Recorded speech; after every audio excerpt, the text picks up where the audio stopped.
sant leen gërëm leen ami fidèle internaute de Presse Afrique TV HD di leen nuyu bu baax a baax di leen jaajëfal ci kóolute gi alors dimanche ñaar fukki fan ak benn ci weeru décembre atum 2025 waxtu wi leen nag bu jotee ñu fas yéene tàmbali suñu émission bi li di face au jury nañ ko daan defee rek lañ koy defee tey itamit ñu dalal kàngam xam naa ne rek ci kanam tuuti dinañ leen ko présenté waaye fàttali leen ne sama naataango Ibrahima Lissa Faye tey moom lay ànd ci émission bi ginnaaw itamit El Hadj Guissé mi ko fi wutu woon ay fan.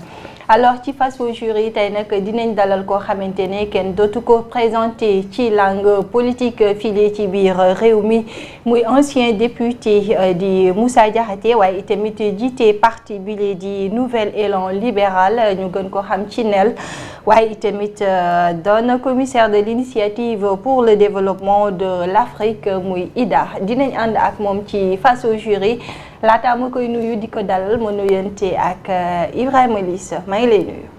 maa ngi lay fay soxna Koura am mbégte teewaat fi gëjoon naa fi mais toujours mbégte la ñëw ci face au jury et surtout di ci dalal vraiment ay kàngam ñoo xamante ne ñu ngi jouer seen partition bu baax ci landerneau politique bi wala économique wala société.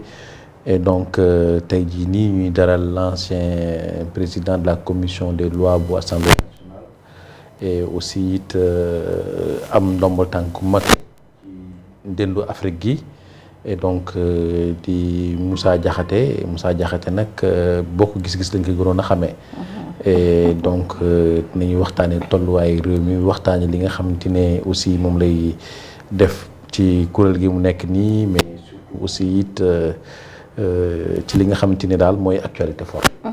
Voilà. Merci beaucoup Lissa Faye c'est tout un plaisir de vous retrouver tey jii ci face au jury comme tous les dimanches ni ñu ko daan defee rek lañ koy defee alors monsieur Diakhaté ñu ngi lay nuyu di la wax dal ak jàmm. soxna Koura maa ngi lay fay di am plaisir dellusiwaat fii pour waxtaan ak yow di la nuyu di nuyu Ibrahima Lissa di nuyu ñëpp ñi nga xam ne ñu ngi suivre Presse Afrique nga xam ni man bokk na ci émission phare surtout face au jury ndax ay kàngam lañ ci dalal ñu jàngate réew mi ku nekk andi sa gis-gis donc c'est un plaisir de venir partager avec vous le plateau.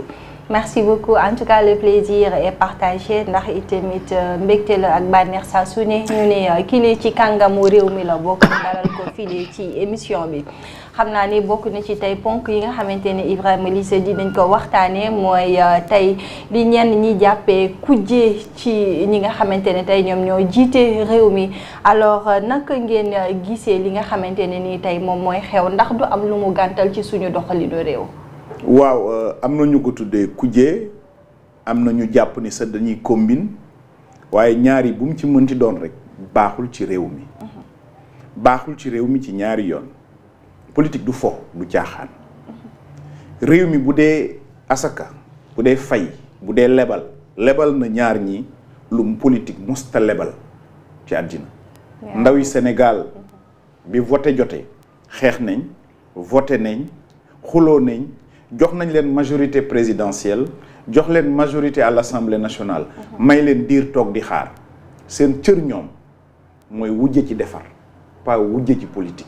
muy kan la njiitu réew mi ak son premier ministre boo amee seetlu wane nañ ko man waxuma Ousmane moo ni njëkk a génn ni am na réew mi am na problème d'autorité mu génnaat firnde ni am na problème dañu woon sa amul ba mu demee assemblée waaye ba mu dajee ki ñoom nangu na ni problème am na ñaar ñoo xam ne bu ñu toogee kenn sañ ak si fekk leen seen problème bu amee ba génn rek am na ku matadi ci ñoom ndax ñoom ñoo sexal nit ñi kenn waxu ko. ka nga xalaat ne moo ci matadi.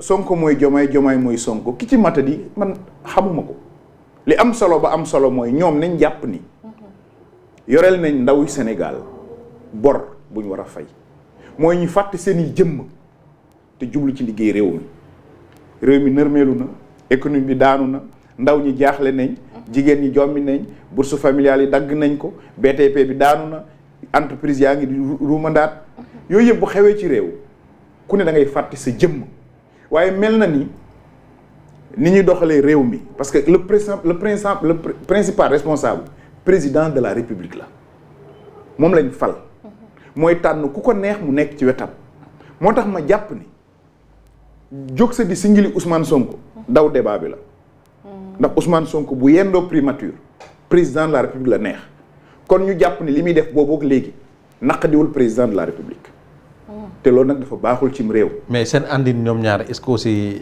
dàq bi yomb na te aussi premier ministre aussi est-ce que nañ ko démettre noonu aussi. waaw dama ni man xam nga waxuma ñoom seen ànd dama Sénégal ni mu tëddoo. premier ministre c'est le premier des ministres. ma koy fàttaliwaat le chef du gouvernement c'est le président de la république au nom de la constitution.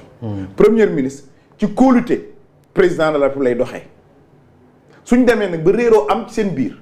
te mënuñoo toog waxtaanee ko ma ne matadi am na. mais matadi googu ndax duñ leen ci joxoñ baaraamu tuuma yéen ñi nga xamante ne vous êtes des acteurs politiques ngeen bokk ci kujje gi ndax warul leen woon mën a fuuyal situation boobu ngeen def ci boppu sénégalais yi que lii du dara.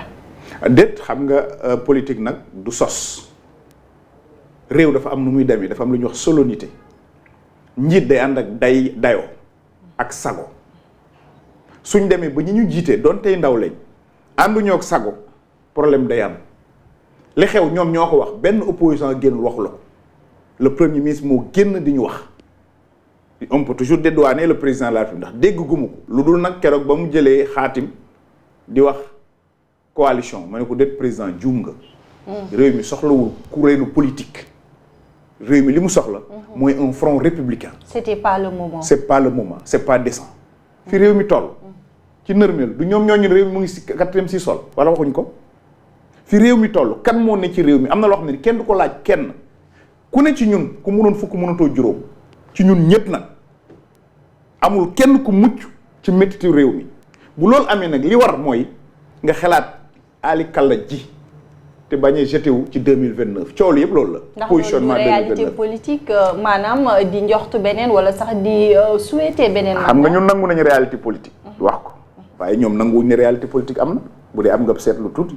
dàqal sa xel ci ginnaaw rek premier ministre ne ni gëmu réalité politique dab na leen tey dama ni politique bu demee ba jiitu économie ba jiitu defar réew mi mooy ana rupture tout ce qu'on demande xam nga wax ji du ay saaga du ay xaste. kon da nga gëm ne rupture daal moom amul. non bu amee itam du ci wàllu boobee. te nit ñi yëguñu ko gisuñu ko bu ñu amee rupture nañu wax fan la amee lan lañ doon jiiñ ñi fi nekkoon ni dañuy tëj nit ñi daw uti preuve looloo xew tey lan lañ doon jiiñ ñi fi nekkoon.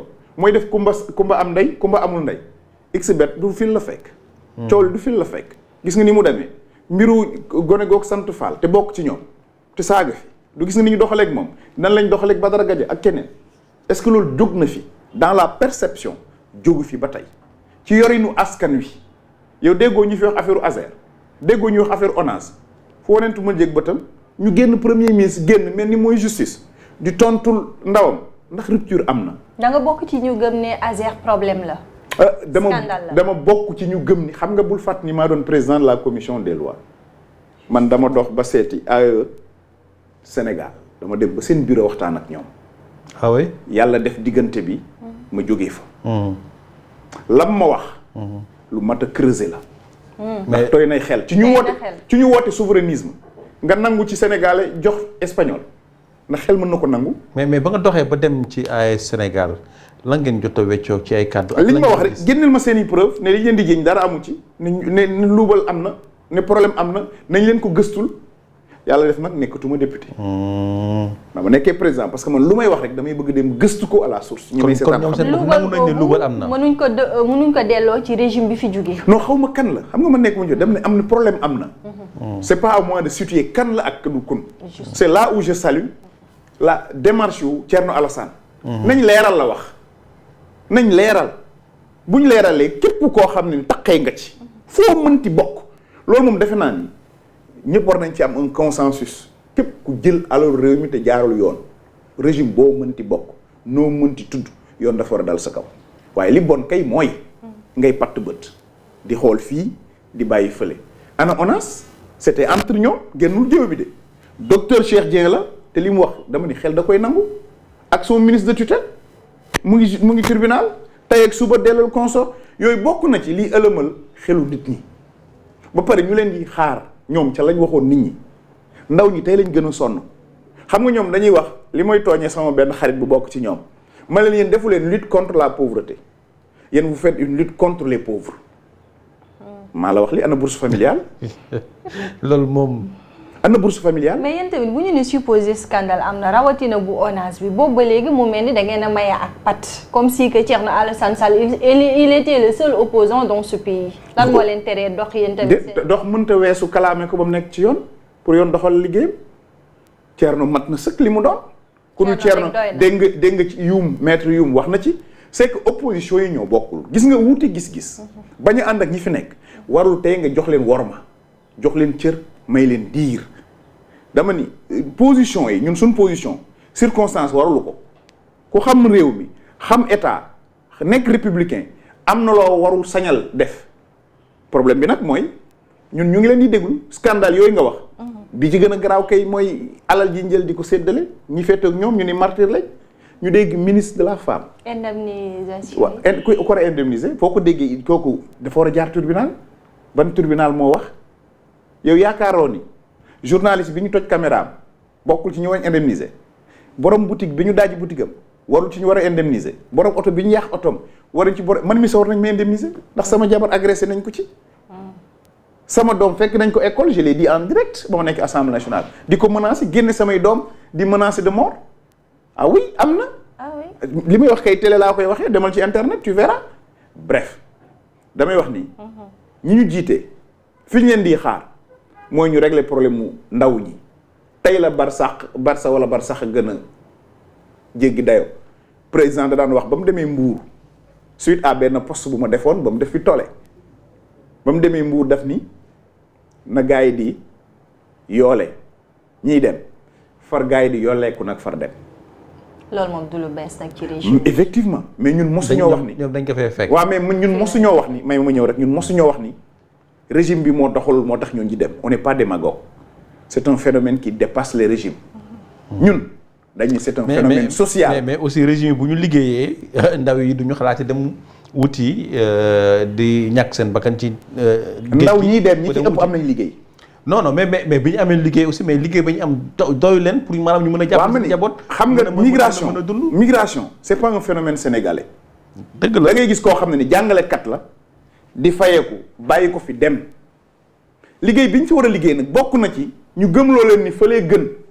mais li ci ëpp aussi mooy ñi nga xam te ne ils sont dans la pauvreté am ay jafe-jafe pour maanaam li ñuy fayeeku mu leen a fajal seeni soxla.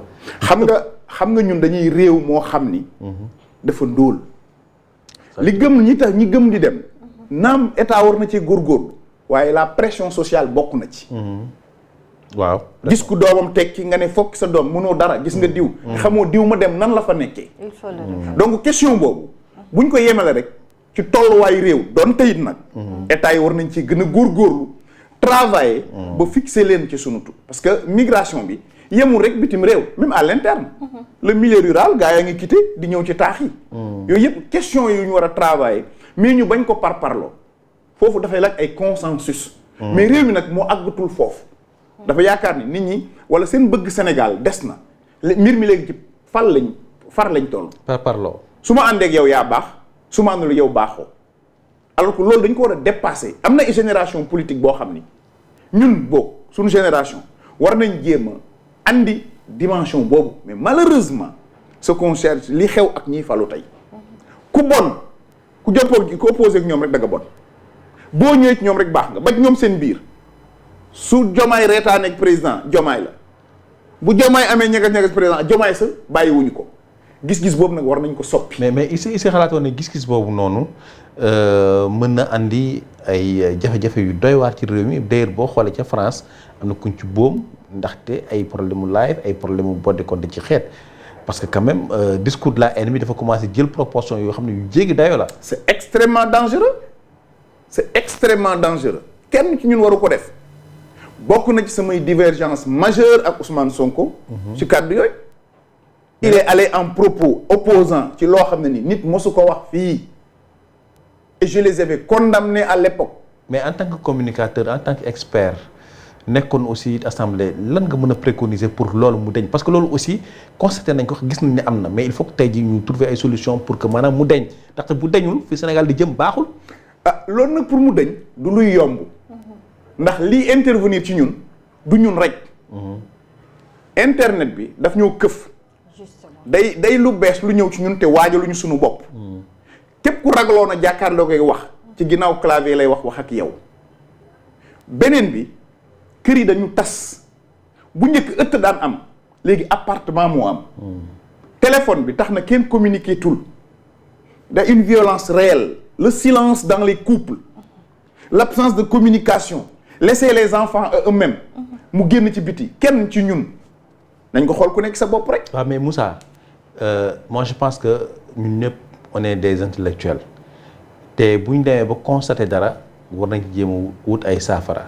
ndaxte quand même lii xam nañ ne lii raam ci ñag bi la jëm muy état bi muy citoyens yi ñëpp il faut que maanaam ñu trouver solution pour lii nga xamante ne mooy maanaam discours de la haine bi ak xëppante acide bi am ci internet beeg yooyu il faut que ñu xool naka lañ koy mën a dindee. ak naka la ñuy def pour mu dañ quand même. dina am mesure conjoncturelle mais mesure structurelle bi mooy dellu ca mbajaxaan yaraat suñuy doom defaraat sénégalais bu bees bi. delloo diine ci école bi. mais est-ce que vous êtes d'accord que phénomène boobu commencé wul tey. non ndax gisoon nañ ci régime Macky Sall des influenceurs yoo xam ne dañuy taxaw ci toile bi di génne kàddu yoo xamante ne amul lenn. weesu na Macky Sall bi internet ñëwee bari la nit ki am kàddu bu njëkk télé luxe la woon ñu invité la fa léegi télé ci poche moo am. gis nga politique yi liy feeñ ci ñoom mooy feebar bi dal askan. violence insolence arrogance dafa mos a bokk ak l'histoire politique du Sénégal. waaw mais proportion yi. mais nag proportion yi moom la ma wax. moo toll à un niveau. waaw parce que technicité bi moo bari. bu njëkk soo waxee RTS nga waxee suñ la bindee Soleil lañ la bind léegi tu peux rester dans ta chambre faire un clic mu dem loolu bokk na ci. influence yi bokk ci ba pare irresponsabilité aussi parfois des acteurs politiques. surtout bëgg falu. dana la jax nga wax loo xam ni wala nga def loo xam ne ni wala woon nañu ci loo xam ne yow sa njaboot du ca nekk ku la jege du ca nekk nga woo ay doomi jàmbur dugal leen ci loo xam ne ni ëllëg mën na am jiixi jaax am na irresponsabilité des acteurs politiques may lancer un appel à toute la jeunesse sénégalaise muy man di sama morom ku leen woo ci lu amul njariñ teg leen ko fa wala ci botte compté xeex. mais est-ce que Sénégal tey toll na foo xamante ne nit day woo nit pour que mu xeexal ko. mais effectivement. bu ñu jëlee événement yi fi xewoon xam nga xeex xam nga est-ce que nekkul une détermination de ces jeunes. moo tax mën na am noo xam nga du ma ne ñëpp la dama ne xeex bi. nit fay na nit mu toog ci télé di ko waxal. xeex la xeex dafa bëri façon bëri forme. xale yi ñu ngi leen di manipuler ba léegi. dama ni les leaders politiques nañ jël seen responsabilité être courageux. être sincère à l'endroit de la jeunesse mais jeunesse bi aussi mu ngi yeewu ndax ku la diggoon démb joxu la tey mais bu ëllëgee bu la woowee di nga xam nooy doxee. te kenn nag jaru ko fi mu di man di sama morom kenn da ko fee jarul. ñu prox ndoll ci loolu wax ci communication gouvernement bi parce que gis nañu parfois kàddu yi nga xam te ne kii di premier ministre Ousmane Sonko di yëkkati dafay yëkkati xol yi. andi jiixi jaaxa ba tey jii nii assemblée sax opposition bi bu dee premier ministre dafay ñëw pour question orale wala question écrite ñoom du ñu bëgg ñëw teew naka nga analyser loolu par rapport ak président nga xam ne moom dafa dal et ba léegi kenn gisu déggu ko ci discours controverse. oui Ousmane c'est un homme spontané et je crois que day improviser même ses sorties je crois que même ñi ànd ak moom parfois il les surprend dans ses déclarations et parfois il heurte. C'est un homme de confrontation. C'est son domaine, c'est son style, c'est sa méthode. gënul nag soo nekkee premier ministre. sago da ciy am ak dal da ciy am solo. bari na loo xam ne nii wax na ko wala def na ko jàpp naa ni bokk na ci leen gënal andil problème. problème mu def cachet bi mais injustice bi mu dund moom moo tax. waaw mais dama ni xam nga yaa ko tuddee injustice sa qualification la. ñi ko ñenn ñi jàppee waaw moom laa wax man dama ni ak nit loo mënti dund xam nga ñu ngi natt kilifa. ci sago. te imaginons ça nga ni injustice la nañ ko nangu mais ku yàlla fayul doo fayantoo. ku yàlla fayu jàpp naa ne doo fayantoo imaginons li ngay wax ni injustice la bu ñu ko teg admettons mu nekk injustice encore que j'ai une autre lecture sur ça. sur point bu nekk nag. am na nu mu mais kilifa am na fu ñu koy xaar. merci kilifa dafa war a ànd ak dal. parce que boo xoolee par rapport ak Abdoulaye Wade li mu jot a dund ak bi mu ñëwee pouvoir yaakaar naa ne nekk woon ci.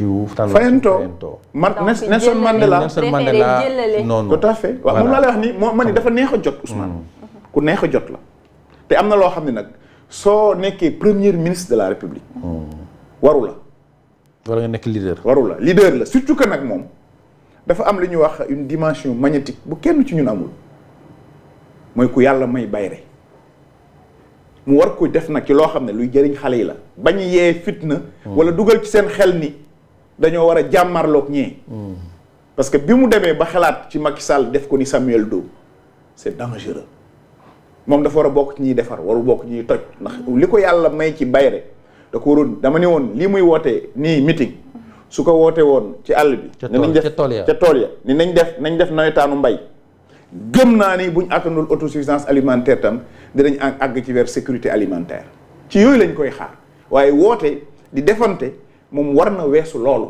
te mu nangu ni yàlla mooy fale. surtout. mais est-ce que nekkul aussi cette génération moom moo neexul peut-être calibré ndax gis nañ ci tournée économique bi nga xam ne le président annoncé nañ ko ñu ngi gis ñenn ñi di wax ay wax boycotté. waaw xam nga nag Pastef li mu andi lu bees. le militant compte ñoom kilifa yi jiite Pastef dañuy bàyyi xel lool xale yi nekk ci réseau yi di wax. ñoom ñoo leen ko tàmmal ñoom ñoo leen ko jàngal loo bañ xale def rek bu ko ci xiirtal woo ko ci yenn yi ñoom li ñu wax boo seetloo bi Ousmane génnee nii mook président réeroo am na ci gis-gis am na ñu radicalisé wu di yàq am na ku dem ba xotti nataalu président de la République.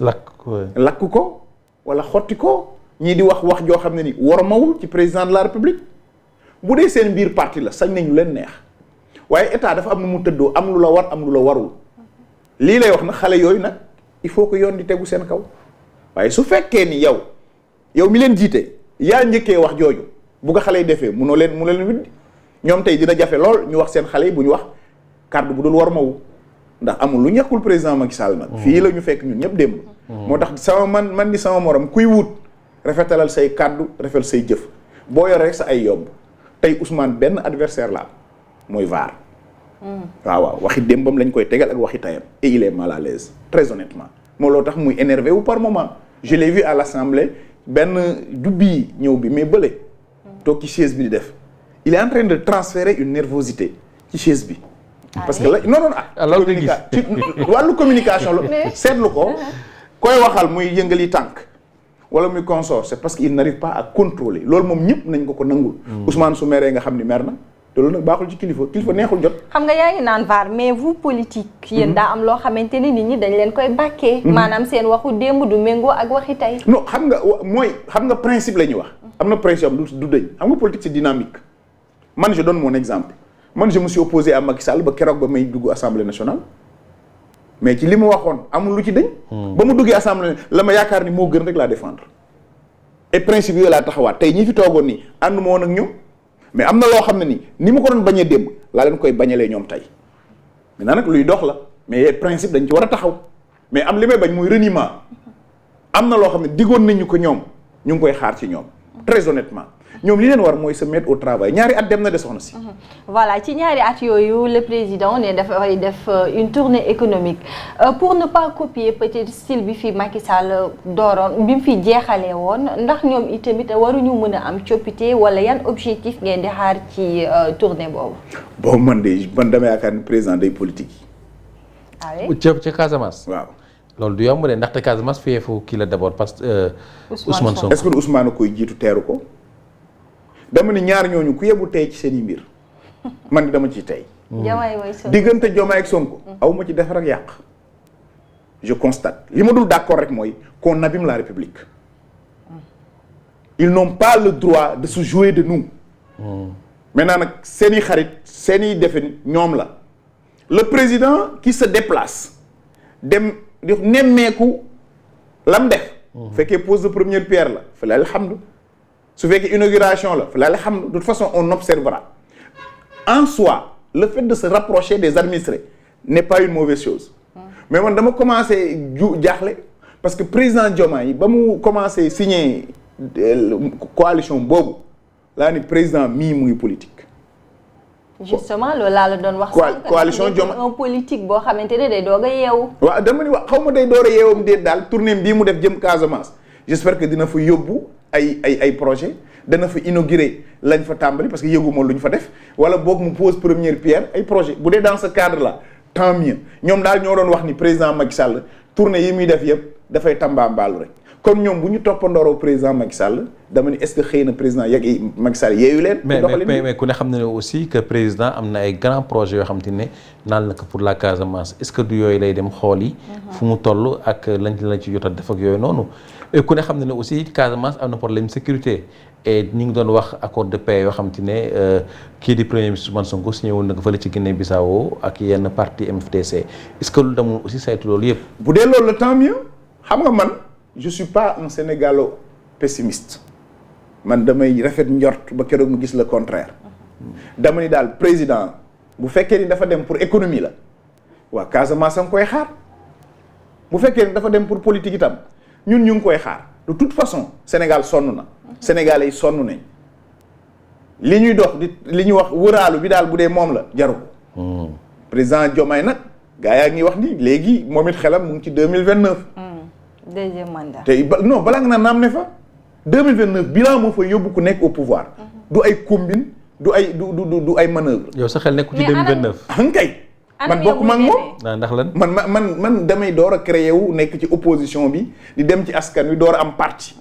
di ci xalaat man avant 2029 c'est 2027 moo nekk sama xel mi ci local yi. parce que politique étape la calendrier la.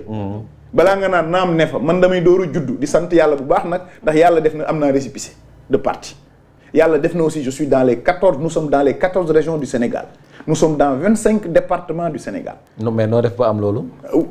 xam nga nag ci réew mi lañ dëkk yàgg fi. ñii dañoo xamante woon démb ñii dañuy dox bi ma commencé dox fu ma dem am ñu fa jaar ca laa noppee wane li may def ci télé ba di dox ci suuf di dem di liggéey ñii ñoo bokkoon njaboot sunu baay Ablaye Wade ñii maag ñoom ñoo bokkoon njaboot suma baay Papa Diop ñii ñoo njàngandoo woon ñii dañ ma gisoon ci télé bi ma nekkee député yàlla def na aussi dans une législature où j'étais très médiatique par rapport ak ci am nañu d'accord ak man am nañu d'accord ak man ñi d'accord ak man ñu ci bëri d'accord nañ pour ñu sumb lu bees ndax foofu ngay waxee ñun foofu la ñuy ñëwee ngir Sénégal bi gën nouvel élan libéral ngir Sénégal bi gën suñu doctrine c'est le talibéchip ndax jàpp nañ ni on s'est bien occupé du Sénégal il faut s'occuper du Sénégalais foog ñu defaraat jikko yi te pour defaraat jikko yi ñun dañ bokk ci ñi gëm ni njàngu mag ñi dañ ko war a delloo si kilifteef dafa war a dellu si suñ ko deful rek mën naa am ñu réer ci yoon wi. d'accord buñ dellu si ci tournée économique bi anam yi di président war a demee war na leen mën a yitteel ndax souvent dañuy gis des villes wala des villages yoo xamante ne dañuy am jafe-jafe lu ci mel ni ay pont ak yeneen yu nu mel ndax jotul itamit souvent muy dem di jëflante wala di gisante nekk en contact permanent en contact avec les populations. c'est pas mauvais en soi parce que le pont de Affiniam balee nekk ca département ci Bignona bëgg naa président jublu ci pont Émile Badiane bi bëgg naa mu jublu ci man dama gëm être en contact parce que man noonu lay politiquer être en contact permanent avec les populations loolu laa leen doon xaar ñoom de un président accessible disponible un premier ministre accessible disponible mais gars yi ay jet privé la ñuy laal alors on les attendait non on est dans une phase de remobilisation des populations pour ceindre les reins et réussir le sursaut économique loolu nag àndul ak lii ñuy doxee ñoom woote meeting ñuy wax ay ñaata lañ fi jiiñ ci xaalis jamono joo xam ne nit ñi buñ añee duñu reer. mais là c'était pas le régime hein, c'était le Pastef. mais qui incarne le régime da nga cee génne Ousmane Sonko. Pastef mooy incarne régime bi. nañ ko nangul que ni un leader moo woote woon rek. mais non dama ni xam nga moyens yenn ñi lañ fa demee Pastef moo am xaalis boobu. ah donc da nga jàpp que ni xaalis. ah non état bi la boobu kenn nax kenn waaye itam réew mi fii kenn nelawul ku tëdd it nelawoo. ay. lañ fa am kër mobilisation yow dégg nga xam nga man du ma sos ci yéen lay déggee ngeen may wax nit ñi di génn di ñu wax mobilisation boobu ñetti dërëm defu ko am na suñu leen di jiiñ vrai ou faux que ni xaalis boobu sax dafa jógee ci beneen réew pour ñëw fa. Il y a des journalistes notamment un de vos confrères qui est en France pour ne pas le citer. bu leen accuser de tout ça. Madiambal Diagne pour ne pas le citer. dont l'information est à vérifier. mais li mu wax dafa doy waar dama ne jamono joo xam ne da nga ne ñëpp nañ takk seen ceinture xoolal symbolisme bi rek président gedd conseil des ministres parce que gedd laa ko mën a tuddee. ne dafa jël congé. yow Ibrahima lii sax xam nga ci réew mi xam nga procédure yi. congé boo xam ne déggoo ñu annoncé au conseil des ministres. mu mel ni daf ko jëlal boppam. ba mu jëlee congé lan la def. mais congé sax njaatige moo koy autorisé. merci lan la def ba mu jëlee congé wane ko muy football. mu ni mënta liggéey day noppaleku lan lañ ko wane muy meeting yi au plan symbolique soo woowee nit ñi kaay leen ñu liggéey dañu naan da nga nekk ci caaxaan. et vous pensez que loolu bu neexul woon le président loolu dina am wala moom dina rester. toujours yaa ngi may fekk si déggoo ma ne lim am yëpp président la neex. président mooy dogal big la yor su ko neexoon Ousmane Sonko du yendu waaye su amee te deful dara damay jàpp ne naqadiwu ko moo tax ma ne la ku jiiñ keneen yaa ngi tooñ nit ñi président est le seul et unique responsable parce que on est dans un régime présidentiel où le président décide presque de tout waaye nag bul fàtte ni président moo ne woon dafa bëggoon un premier ministre super fort. est-ce que du loolu la bëggoon est-ce que du genre bii la bëggoon moo tax ma ni Ousmane ak Diomaye ku ciy wax maandu ci wala nga tey ci ak des pincettes. ça peut rimer avec la rupture hein. Elle n'est pas mauvaise la rupture. Bon. Pourvu qu'elle amène le mieux-être pour les populations waaye bu dee nii. du bu baax bi. bu ñu jógee ci ñëwaatee un peu ci discours ci li nga xam ne moom la état bi ki promettre ak réalité yi nga xam ne ñu ngi koy dund projet de transformation bi mais dafa mel 2 ans après. dafa mel ni mbir mi leeragul de et que en fait jafe-jafe yi ñoo ëpp par rapport ak li nga xam ne digg woon nañ ko ci promesse pour mën ko réaliser. mais parce que ñoom dañu ñëw créer benn climat d'instabilité. benn dañu ñëw jël BTP bi arrêté ñëpp ku ne xam na li BTP bi di apporter. ñu ne deete waat ñu singili ay nit singili laa ko mën a tuddee parce que ba tey jii ñuy wax. amul kenn kuñ ci condamné. amuñ kenn kuñ ci atte. te déggoon naa premier ministre ci benn émission je crois c'était sur la 2S muy wax ni nit ñi waruñ laa jàpp ba pare uti preuve. ana ñi ñu signalé woon te dafa lu ñuy wax l'environnement des affaires soo jëlee réew jël ku mel ni Tahirou Sarr. tëj ko fekk 10 jours avant nga koy tëj yëkkatil na sa état 200 milliards ci ay foog yaakaar naa yow yaa gën a xam ni muy la presse. muy le business la réputation est importante nit amul lu dul turam su fekkee nag loolu da nga koo yàq ci yaakaar naag foog na mais ça pose des problèmes moo tax dara doxul BTP bi nërmeelu na finance yi baaxul ñu ngi leb ci des taux de maturation yu gàtt avec ay taux yoo xam ne dañu mag. yooyu yëpp c'est autant de choses qui font que sunu gars yi bii ñëwee dafa am kenn ku ko wax dama xamul kanati la mu ni au lieu ñoom dañu ñëw réinitier ordinateur bi te fàtte code bi moo leen dal ci Sénégal dis-moi ban secteur moo dox. la ñu waxoon université tu as vu fan lañu mujjee ak les étudiants tu as vu avec les marchands ambulants tu as vu avec les bourses familiales lan wax leen ma lan ni ma lii dox na. man donne ma un secteur rek j'apprécie ne ma lii dox na lii teg nañ ko dox na et j'apprécierai amul dara lu dox lépp lañ taxawal ba pare bi ñu ko taxawalee ba pare la justice ñoom ñoo jógaat di ŋaañ jóp yi xam nga li xew ci réew mi Ibrahima. kenn kontaanul. ñoom ñu falu kontaanuñ yow déggu Ousmane di ko wax ne du nii d'accord ñu. rawatina ci justice bi. waaw ñoom kontaanuñ presse bi kontaanul opposition bi kontaanul société civile kontaanul mais kan moo kontaan Sénégal c'est bizarre. ku leen war a defal fi mu toll nii. mooy opposition bi mais aussi ak ñenn ci ñi falu. soo seetaanee Cheikh Niang le ministre des affaires étrangères di nga yaa xam ni am nañu nekk ci nguur gi ñoo xam ne ñu ngi dese sagu am xam-xam damay rey démb sama benn xarit ma ne ko Cheikh Niang def na Abdou Diouf def na Ablaye Wade def na Macky Sall tey mu def Diomaye c'est le prototype même d'un élément du système qui est une lumière dans un groupe qui est dit anti-système pour dire que ni wax yooyu amul sens seen wax yi anti-système yooyu mais aussi ku ne xam na ne Cheikh Niang c'est un diplomate de carrière. moom laa la wax. et que bi muy ñëw fekk na suñu diplomatie dafa nërmelu woon. waaw bi muy ñëwee gis nañ jéego yi mu teg mu xaw ko yëkkatiwaat gis nañ quand même différence. moom la kan moo nërmel diplomatie bi ñi fi ñëw la.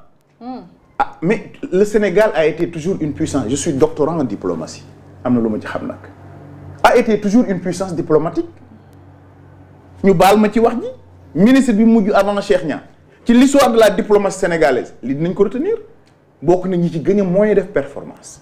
Yacine Fall. mbokk nañ ci gën a def moyen performance sama gis-gis la man. Et la diplomatie est portée par un pays.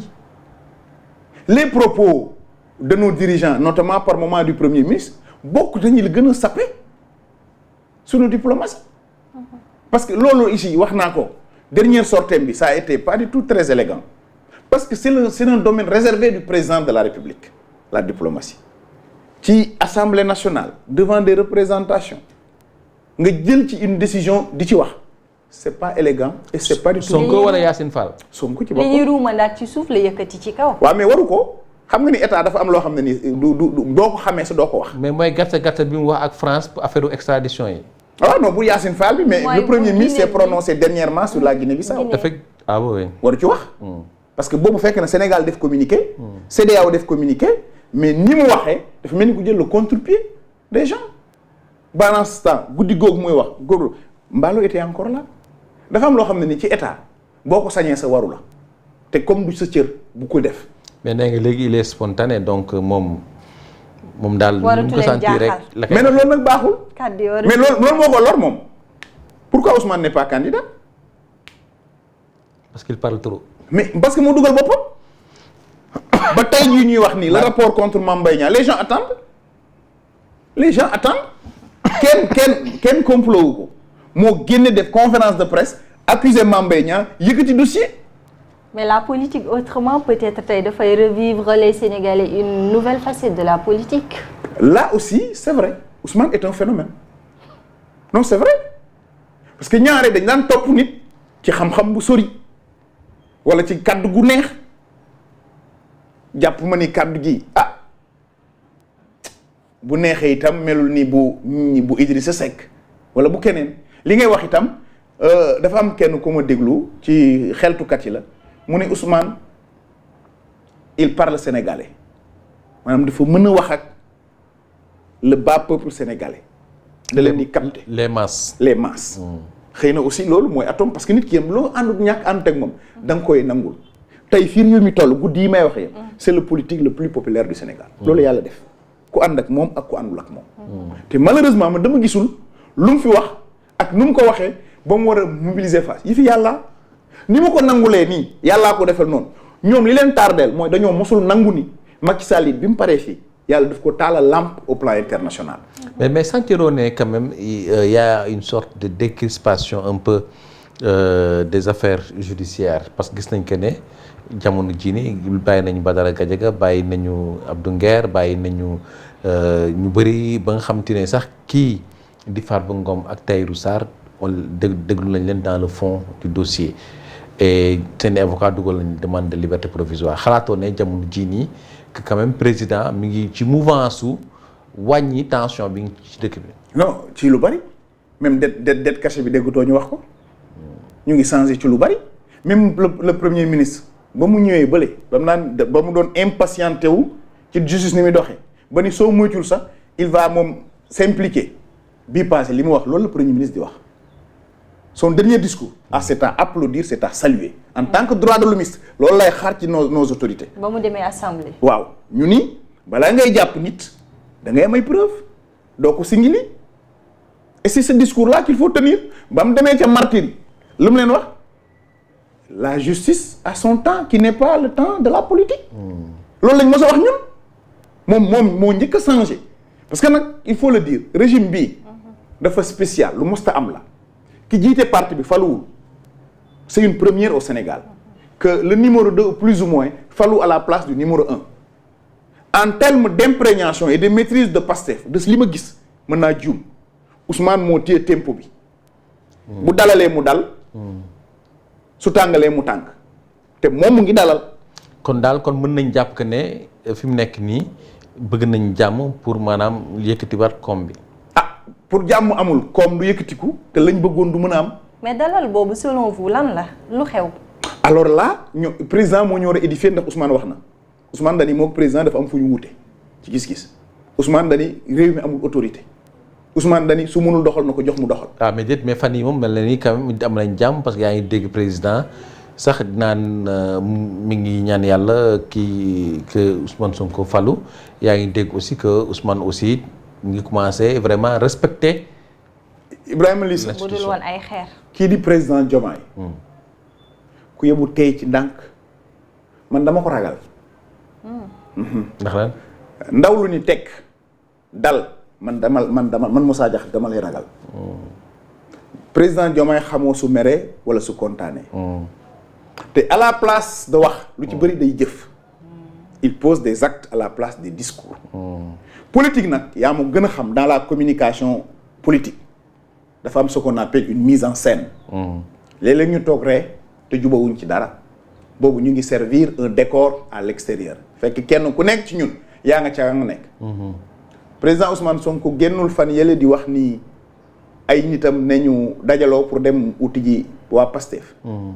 la ko jiitu président Diomaye deful note ni Mimi Touré na ko taxawalal Diomaye président Ousmane waxul ni moom li mu gëm mooy état parti président Diomaye moom waxul li mu gëm ni réew mi chantier bi gën a mag mooy jubale nit ñi ouverture boo xoolee ñoom kenn ku nekk li ngay doxee uute na ak sa morom maintenant nag la ma waxoon rek lay waxaat ndax commune la ndax réalité politique la l'avenir nous le dira très bientôt parce que lu dul dëgg du yàgg loolu laa gëm ci lay dox fi may mën daal li nga xam ne ni métti na ma trop te bu ma toogee dama koy wax mooy doomi plateau ba la ñu jël tëj ko ci ay naxasakanda muy Tahirou Sarr trésor am na fu gën a wóor trésor la fay jàpp ñu kenn ci waa trésor ñëw jàppale yow parce que ñu ngi lay jiiñ digganteeg Farba Ngom bi ñu wax détournement de biens publics. ndax revers sax amul déjà le fait que tey Tahirou Sarr prouver peut-être loo xamante ne. amati na kay am na ci Mansour Faye que je salue au passage am na ci Lat Diop am na ci Abdou Nguer am na ci Badara Gadiaga parce que nag réew mi gis nga notre magistrature là c'est vrai que par moment am na fu ñu ko piégé. surtout ci waaw surtout ci wàllu parquet bi. waaw war nañ am juge des libertés parce que parquet kat su ministre bi bindee au procureur demandé ko par écrit des deux ordres il est obligé d'agir. te fi ñuy wax immobilité des juges. les juges de siège est-ce que xam nga ni on peut les affecter par nécessité de service. bien sûr lan mooy nécessité de service. koo xam ne ni sa ndëgër laay moo doon kenn mënu laa affecté léegi mën nañ la affecté par nécessité de service wala sañu ni def la intérimaire. pour mën na jéem laa influencer mais on a une magistrature.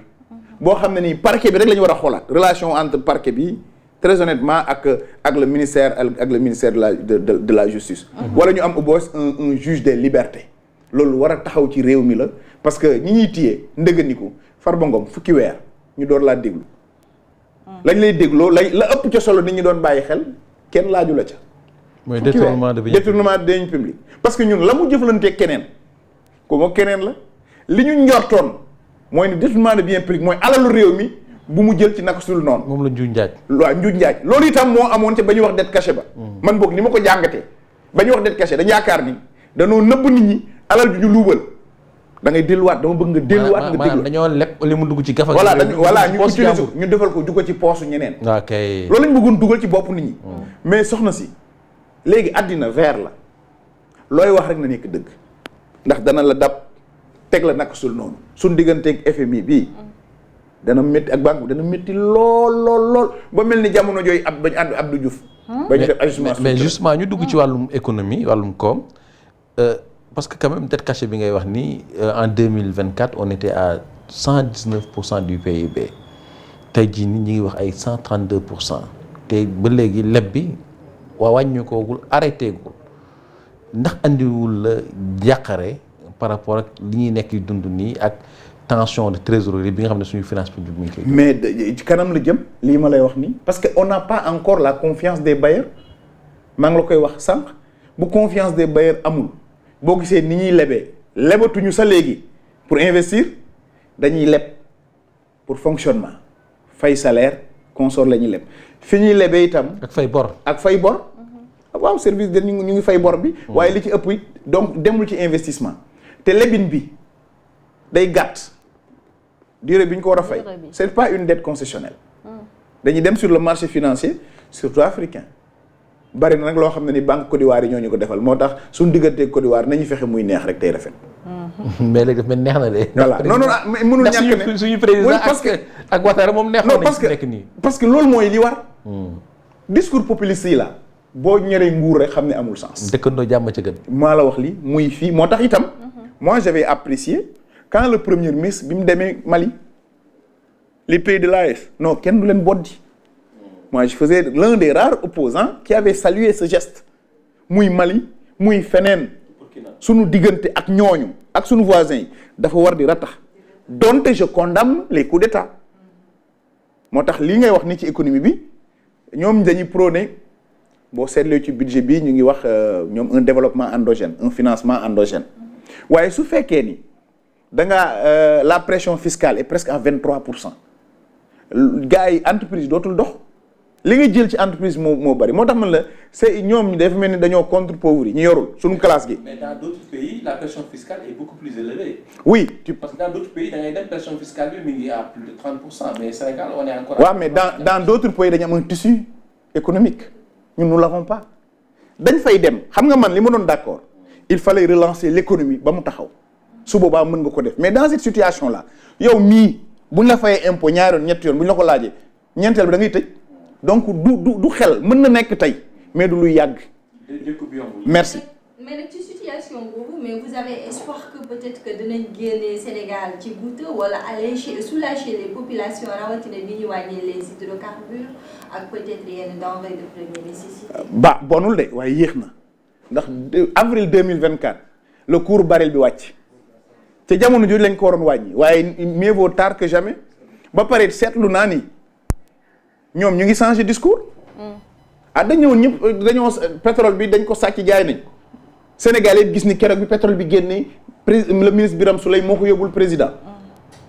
ana lañ jiw ñu Aliou Sall ba ay nit falu ci nekkati France da di xëddee Lat Diop la ñuy wax fu mu mujjee ci ay 12 millions. donc ñoom dem nañ ba seeni waxi démb wuteeg jëfi tey suñ ko rendre compte nag le ministre des finances sama mbokk taalibe bi Cheikh Diba di wax ni nañ bàyyi waxu det kase. fali laal xam ne ak ministre de l'économie mel na ñoom bokkuñu yoon ak premier ministre waaye li mu yàq bari ci diggante bi maintenant bu ñu demee nag ba revenir dama ne fi laal xam ne suñ demee ba justice ñuy bàyyi ndëgëniku ñi nga xam ne li leen jàpp amul lu dëgër on salue ñu nekkuñu des nègres on est man je ne suis pas là di leen yéene lu bon wallahi bu ma sañoon ñoom ñu réussir parce que ay ndaw lañ ñu bokk réew mi war ko mën a defarandoo mais nag bëgg jàpp ni ku ànd ak man a baax ku ànd ak man baaxoo jël ay nit dàq leen CDC di question économique la derrière ngay jaar di jël ñeneen jël au port dàq ay nit jàpp ni question économique la ci ginnaaw ngay jël ay militants wu parti nekkoo ci rupture. loolu jot na fee am. seetlu gëstul du ma waxantu. gëstul rek li ma lay wax ni ñi ñu dàqoon man je les ai reçus en tant que secrétaire exécutif de la commission internationale des droits de l'homme fonds et secours du bureau Sénégal. waxtaan ak ñoom ñu ci bari. mosuñu ànd ak président Macky Sall dañ fa nekkoon di liggéey malheureusement ñu yaakaar ni peut-être ay militants lañ dañ def seen liggéey ñu dàq leen injustement bien dañoo bari sax ma leen di massaw au passage. di demander président de la République comme dañoo nekk ñoom ci phase rectifier nañ rectifier loolu aussi te ñu def ndànk ci marchand ambulant yi. d'accord ñu dugg ci géopolitique. donc gis nga ne coup d'état yi bari na. alors. la nga xalaat ne moo andi quand même coup d'état yi ci Afrique ba beneen sax rëcc ci il y a moins de 2 semaines problème démocratie la problème droits humains la wala problème malgouvernance la lu tax. coup d'état problème économique la. bi Libye tojee le Niger nekk en danger bi ñu paree Niger Burkina Mali benn foyer moo leen dese. c'est le Sénégal parce qu'ils veulent avoir accès à la mer. Et la Côte d'Ivoire. Qui tient encore, Dieu merci. La Côte d'Ivoire qui tient encore. Pour te dire que les réalités yi bokkuñu. Côte d'Ivoire, le président est à son 4e mandat. Mais il garde leur stabilité. Au-delà des mandats lan moo ëpp solo la stabilité du pays ou le nombre de mandats. Par moment, il faut savoir choisir. Les xew aussi, on est en train de transposer une guerre internationale. Derrière ça, ku nekk da nga koy gis nga la Russie ni mu présenté dans yenn pays ma lay wax. Les pays de l'AES. Tout à fait. C'est une transformation ou transposition de la guerre froide. Moo tax c'est important que réew yu mel ni ñun ñu bàyyi xel lool nos relations avec les forces du monde. waaw mais am na problème démocratie aussi parce que bu dee yenn dëkk yi en fait militaires yi jël pouvoir bi fexe ba nga xamante ne kenn du exprimer wu fexe ba nga xamante ne en fait dañuy nasaxal parti politique yi nasaxal société civile bi loolu problème démocratie la aussi. Effectivement mooy li ma wax rek militaires yooyu jóguñu rek noonu dafa am ñu leen dooleel. su fekkee ni buñ ko defoon ñu jóg am na ñu jëfee ak ñoom. lu sotti c'est vrai qu'il y a un problème de démocratie. qui est menacé, il y a un problème de culture démocratique. Même de culture des droits de l'homme dans nos pays. Et loolu nag une génération est interpellée par rapport à ça. lan la ci Sénégal war a def. mooy la position traditionnelle bi ñu am. jóg dox ci jàmm. Tu sais, on a toujours été un pays de tempérance, un pays de dialogue. Sénégal loolu la mos a def jóg jox ci comme ni ko Cheikh defee Cheikh Niang que je salue au passage. sunu président CEDEAO bi n'est pas né ex nihilo. ci moom la fekkee ci président Macky Sall la tàmbale le leadership africain jóg dox ci jóg wax ci. parce que képp ku yaakaar ni ñun ci sa ruq mën nga demal sa bopp da ngay nax sa bopp. man néew ma sax le Sénégal mais la CEDEAO également lan moo ci war a mën a doon peut-être taxawaayam surtout. mooy jóg comme ni ma wax nii rek. jóg dox ci il faut ñu dialogue fermeté. mais est-ce que CEDEAO échecul aussi parce que CEDEAO mais mi ngi fi mais moom daal doorewul fayul kiiwul te gis nañ que maanaam. après di nga comprendre waaw CEDEAO fu muy jëlee les moyens de fonctionnement. tu vas comprendre que bu fekkee ni say moyens léeg-léeg dañ lay jàppale ci biti ku la abal lunette. fu ko neex ngay xool. donc ce problème de la CEDEAO d'efficacité pose problème. et cette appréciation aussi à géométrie variable day am. mbir day xew fii ñu gisee ko nii mu xewee fee ñu gisee ko nële. bokk na ci liy frustré même les pays de l'AES. il faut dialoguer avec eux du ñu ñuy boddi du ñu ñuy bàyyi. c'est un marché c'est une question de sécurité et toute la sous-région est menacée par rapport au problème des djihadistes ak loolu fu mel ni Mali gis nga la fa xew barki Dembo Ndiaye maa ngi dégg ni djihadistes ñëw nañ ba à 1 kilomètre 500 ou 2 kilomètres du Sénégal. te léegi les guerres c'est des guerres par drone. nit mën naa toll fële yónnee mbir à 1000 et quelques kilomètres de distance. yooyu yëpp war naa tax. mais dafa mel ni Sénégal jël na mbir mi au sérieux et que li ñu war a def ci frontière bi dafa mel ni ñu ngi koy def quand même. waaw on salue am na loo xam ne kenn du ko wax ci télé. moo tax là dañuy jaajëfal sunu armée. dañuy jaajëfal sunu état. lu ñu wuute ci gis-gis. quand la sécurité du Sénégal est en jeu. dañuy taxawaayu citoyen Sénégal. exactement jàppale sunu réew jàppale sunu président. ci doxini boobu. boo xam ne doxinu jàmm la moo tax bi mu accueillir Mballo ñu saluer loolu parce que loolu la Sénégal mos a jëfee. bi mu jógee itam ni nga ko waxee nii di dem fu mel ni Casamance su fekkee ni ci wàllu jàmm jëlee si. il faut l'encourager et le soutenir. am na question yoo xam ne kenn ci ñun pour des intérêts politiques waru ko politiser. la sécurité du Sénégal. l'intégrité de notre pays et puis la solennité de nos institutions. surtout. Bassirou Diomaye Faye est notre président. ànduma ak moom bu ma sañoon du falu. c'est l'institution yàlla moom la ko jox cër bi mu war yëpp ñun ñëpp dañ ko war a jox. rawat nag ñi ànd ak moom. rawat nag ñi ànd ak moom. sa kuréel googu di IDA lu ciy taxawaayam moom. initiative pour le développement de l'Afrique. il est de l'ECOSOC du système des Nations Unies. ñoom dañu gis ni état yi souvent boo leen di financer ñoom dañ koy jubale ci yeneen i mbir yu bokkul ak développement bi. détournement yu bari dañ wala détournement d'objectif. ñoom nag ñu ni léegi dañuy jaal maintenant ci organisation yi pour ñu jàppale nit ñi sur yu mucc ayib. benn bi c'est aller vers l'autosuffisance alimentaire. ak le consommer local. accompagner nit ñi dans la formalisation. dans la labellisation. au plan ñun moom la ñuy def au plan Sénégal man maay le commissaire du Sénégal. accompagner nit ñi sur le financement sur la formation. sur la formalisation sur le financement mais aussi sur la recherche de marché léeg-léeg soo seetloo suñu jigéen ñi dinañu jaay mais li ñuy jaay amul franc foo ñu organiser leen ñu mën a am franc am autorisation mais utal leen marché bu ñu koy écouler yooyu yëpp bokk na ci ñun maa ngi koy waxtaan ak moom léegi su dee surtout nga ma yaa quelques jours on a signé une convention avec le kuréel des chefs c'est les chefs d'hôtel qui font des pizzas en fognon avec une sauce MAD c'est-à-dire li ñuy bay foog ñu koy dundee mais foog ñu defar ko defarin boo xam ne du am dara lu muy wuteeg bi nekk bitim réew. foog ñuy sol suñuy dàll foog ñuy sol suñuy yére. foog ñuy lekk li ñuy bay. loolu nag ci lañ yaakaar ni ñoom Afrique bu demee foofu dina régler problème bi li tax nag bitim réew du ñu ci jàppale dañ yaakaar ni bu ñu àggee foofu. suñ doom yi dem danañ toog fii. yéen sax daa mel ni da ngeen tontu kii di Donald Trump. au plus ou moins xam nga Trump moom. Trump la daal. Trump daal moom Trump la. c'est un phénomène. ndax bu ñu ne financement ne autosuffisance alimentaire là je pense que vous avez. c'est la réponse xam nga depuis Covid bi ñëw. réew mu nekk war ngaa waajal sa bopp. travailler sur un développement endogène avec nos instruments soo demee fu mel ni Singapour. wala Malaisie ñoom seen développement c'est des peuples modestes avec juste ce qui est utile. mais ils sont souverains ils sont développés moo tax ma ni yooyu il faut beaucoup investir état bi sur l'économie numérique. foog boo ñu waajal suñu xale yi ci xarala yu bees yi dinañu permettre ñu mën a dabe. te ñu dellu ci tool yi di def ce qu'on appelle comme aux États-Unis des gentleman farmers. rapidement waxtu wi léegi mu jot xam naa lii c'est dañuy dugg ci kuréel gi nga xamante ne wala parti politique bi du nouvel élan libéral. ngir Sénégal bi ngir Sénégal nel. nel daf mel da ngaa dellu de. waaw sociologiquement nel boo juddoo dañ lay wat nel. buñ lay ngénte dañ lay wat nel. booy génn àddina dañ lay wat nel.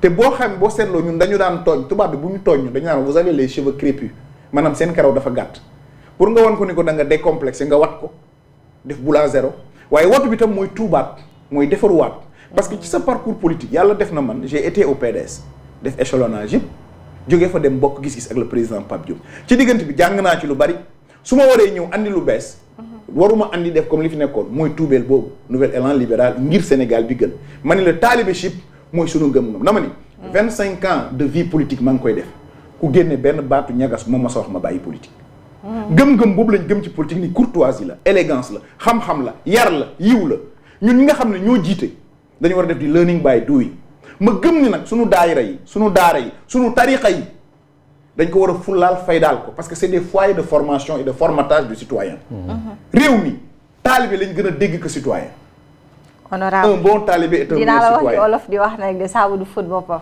waa dëgg la mais dama la wax li ma lay wax ni vérifier xam nga yaa ngi internet tu peux sortir les archives ñu ko ñemee wax bariwul parce que loolu lañ mos a gëm moom lañ mos di doxee waxuñ du ñu juum de waaye dama ni lu ñu def dañ koy def ak worma dañ koy def ak yar danañ góorgóorlu ba jéem cee wax xam-xam. am na solo ndax loolu lañ bëgg a woote.